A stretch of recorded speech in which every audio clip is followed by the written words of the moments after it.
Saludo para todas y para todos. Bienvenidos. En esta ocasión hablaremos del proceso de planeación, la primera función del proceso administrativo en cualquier empresa.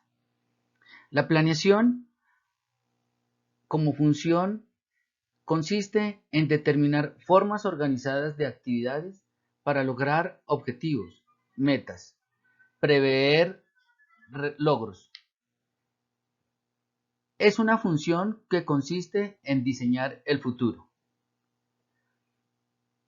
Consiste en identificar una o varias necesidades, las cuales deben ser priorizadas.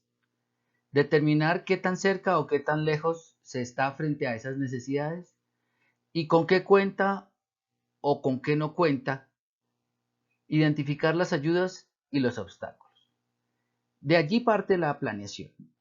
Todo esto se obtiene desde un diagnóstico previo, ejercicio que puede obtenerse a partir de metodologías como la matriz DOFA, árbol de problemas, y otras herramientas que posiblemente puedan darnos la información que se necesita para estas tres respuestas. Del proceso de diagnóstico tenemos que identificar una serie de factores críticos exógenos que llamamos oportunidades y amenazas, siendo estas las que no se pueden controlar por parte de la empresa. Son los aspectos que pueden ser favorables o desfavorables a la empresa, pero que impactan sin poder tener el control. Si bien pueden ser favorables, habría que priorizarlas para saber con cuáles nos quedamos y cuáles se pueden abordar. Y si son amenazas, o sea, situaciones que son adversas a la empresa, hay que focalizarlas y minimizar su impacto.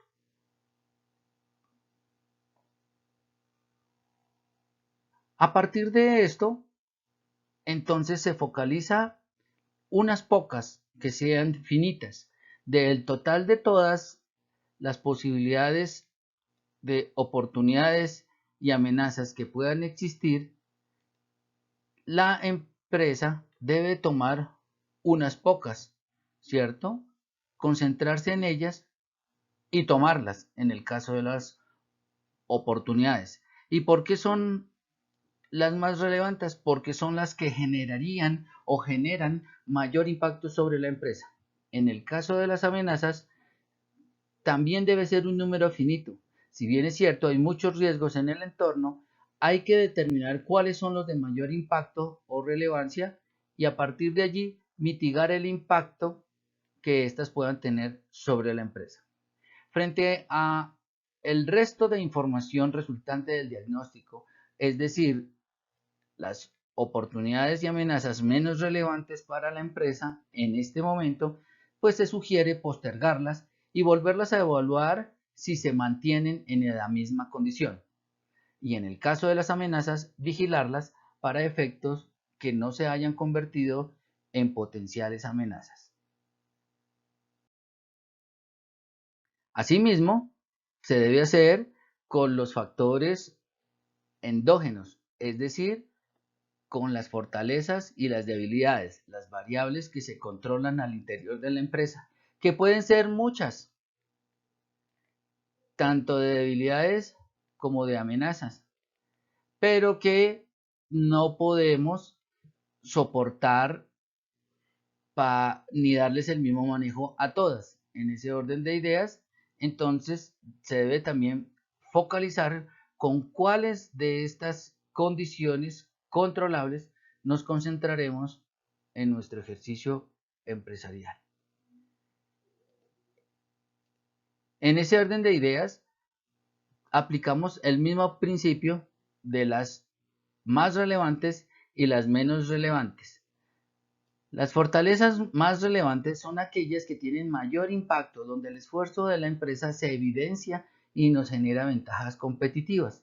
Entonces tenemos que concentrarnos en esas fortalezas que en un momento dado están generando el éxito en la organización. Asimismo, tenemos que identificar ¿Cuáles son esas debilidades muy importantes de alta relevancia para poderlas eliminar? Algo relevante para el negocio que lo golpea mucho, pero es controlable, ahí es que eliminarlo. No se pueden mantener ni reducir, porque son de absoluto dominio por parte de la empresa. Frente a las fortalezas poco relevantes, ¿sí? Ellas representan excesos en un momento dado de recursos que, si bien es cierto, nos hacen fuerte, nos generan un grado de distinción, no nos acercan a los objetivos ni a las metas de manera sustantiva. Entonces, lo que se sugiere es reorientar esos esfuerzos para poder ayudar a eliminar las debilidades que son muy relevantes, o en su defecto, si ya no se tienen, a ampliar las fortalezas que son más relevantes. En cuanto a las debilidades que son poco relevantes, pues se sugiere vigilarlas. No se pueden eliminar todos los aspectos que en un momento dado se pueden controlar por parte de la empresa. Simplemente habrá algunos aspectos que sabemos que existen, pero que no podemos eliminarlas en su totalidad.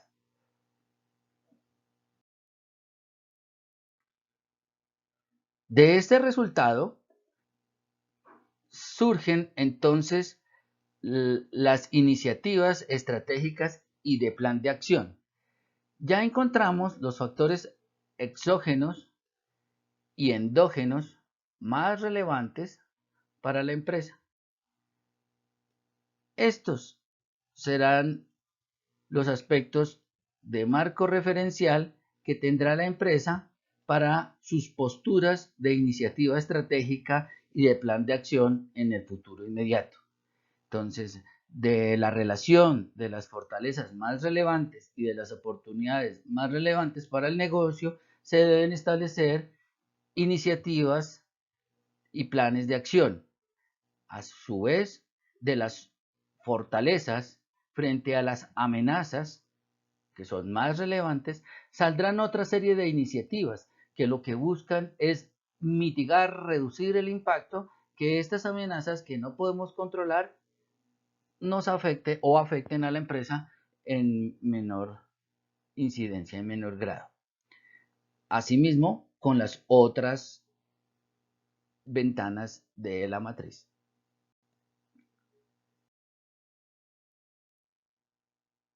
El proceso de planeación también consiste en determinar medios de acción o alternativas. Ya una vez focalizado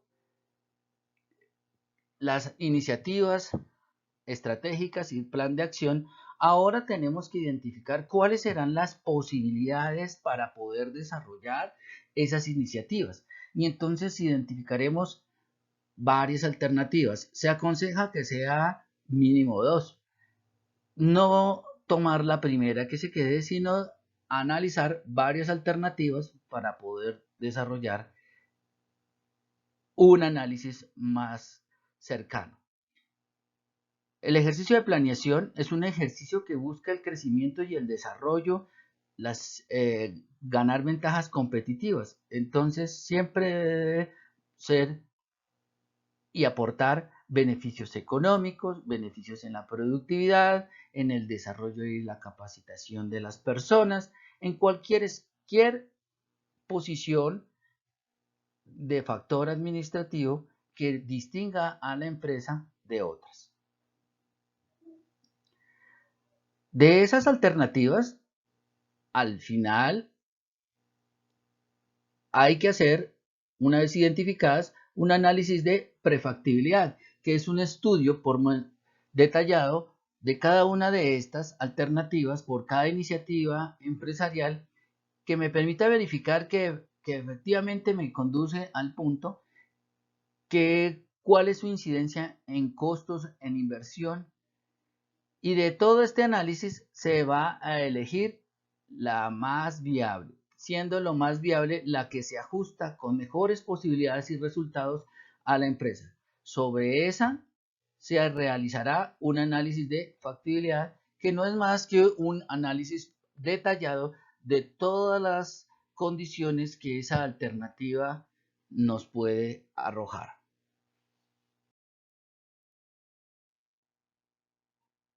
Teniendo ya la alternativa seleccionada, ahora obedece establecer el plan de acción en sí, como el conjunto de actividades ordenadas lógica y secuencialmente, es decir, el procedimiento que obedece a esa alternativa. Para eso usamos el mismo marco de referencia para no tener ni no desviarnos de cuáles son nuestras condiciones diagnósticas, las fortalezas, las debilidades, las oportunidades y las amenazas más relevantes y con base en eso determinar las acciones de esas iniciativas empresariales y estratégicas. A partir de allí, se establecerá entonces por cada iniciativa estratégica y su plan de acción un presupuesto, el cual debe contemplar la inversión inicial para entrar en operación, el presupuesto de la operación y el presupuesto financiero o de flujo de caja que pueda contemplar cada iniciativa. Es necesario distinguir que no se cada nivel de recursos en cada iniciativa, porque no se puede hacer un análisis global porque cada iniciativa es diferencial. Después de haber asignado los recursos en cuanto a cantidad de talento humano, recursos físicos, técnicos, tecnológicos, etc., se debe determinar el cronograma y fijar los indicadores de gestión para cuando entre en operación.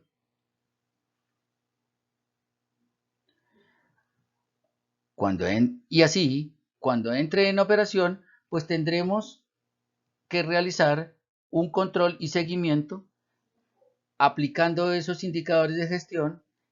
Los resultados serán susceptibles de evaluación y se tomarán medidas de ajuste en la medida en que existan desviaciones.